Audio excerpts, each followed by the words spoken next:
তুমি নাকি ঘুগনির মধ্যে নাকি আটা ময়দা মিশাচ্ছ? দাদা আপনি তো ঘুগনি খাচ্ছেন, আটা ময়দা কি মেশানো মনে হচ্ছে? যদিও আটা ময়দা হয় সেটাও খাবার জিনিস। আর কেউ দেখেনি এইগুলো নিয়ে বাবু চর্চা করো না, এইগুলো নিয়ে চর্চা করো না। আমার বাড়ি কেউ বলতে পারবে, আমার সামনে থেকে বলতে পারবে? না না, যে খাচ্ছে তাকে জিজ্ঞেস করছি, আপনার কি মনে হচ্ছে যে আটা ময়দা মিশানো আছে? কি দাদা? না আটা থাকলে হরকানি লাগতো একটা, আচ্ছা এরকম নেই। এরকম গাঢ় করে করতে হয়। আচ্ছা, গাঢ় করে করতে হয়? গাঢ় করে করতে হয়। এত গাঢ় করে করো কি করে?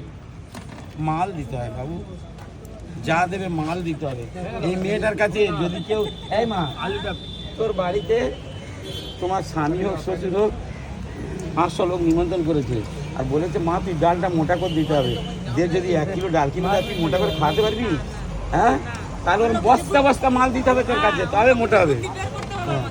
হ্যাঁ? যতই বুদ্ধি বার করো মাল দিতে হবে। না ওই বিহারি কাকু